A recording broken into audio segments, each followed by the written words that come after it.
I remember when I finally decided to switch from a BlackBerry to an iPhone. I'd seen many of my peers utilizing this new cool technology, and I could see the buzz around me at every turn, yet the iPhone was out for nearly 2 years before I finally made the switch. Can you think of something that you've recently changed? Satellite provider, cell phone carrier, insurance?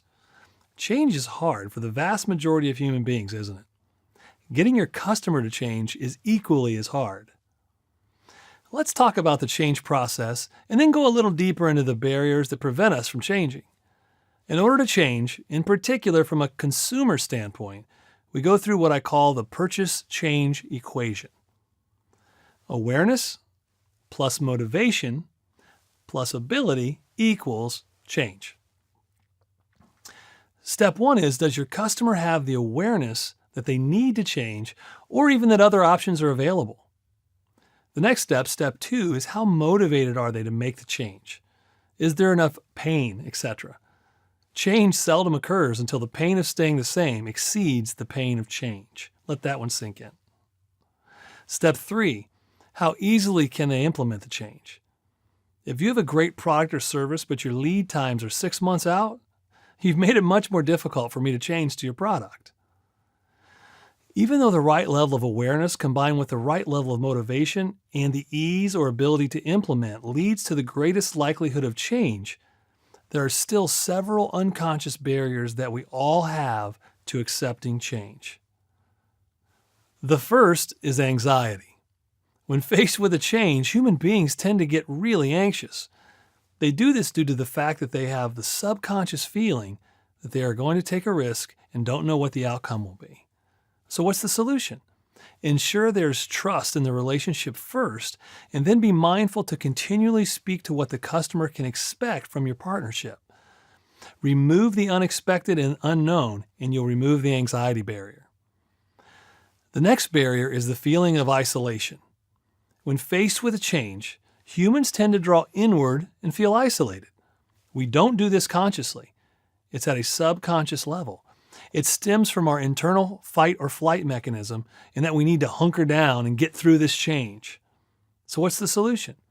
Ensure the customer understands how many other customers have been in their exact shoes and the results they have experienced by working with you. In addition, provide them with direct access to a couple of really satisfied customers who will walk them through their positive experience. Do this successfully, and they will move from a feeling of isolation to an excitement of being part of something that's already successful. The next barrier is the feeling of potential loss. Because humans primarily view change as bad, especially change that we didn't choose ourselves, we tend to look at the change cup as half empty rather than half full. As a result, we start looking for things we will lose or have to give up to make the change. It's part of our self-preservation mechanism buried deep within our subconscious. So what's the solution to this?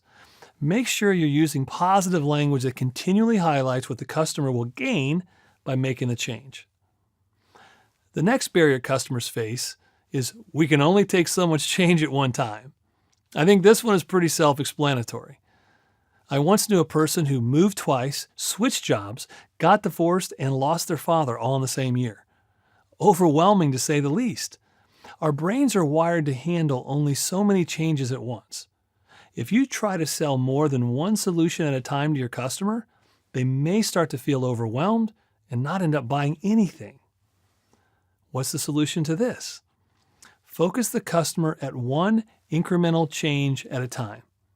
Baby steps is the key. The next barrier is when the pressure to change is off, we tend to revert back to our old way.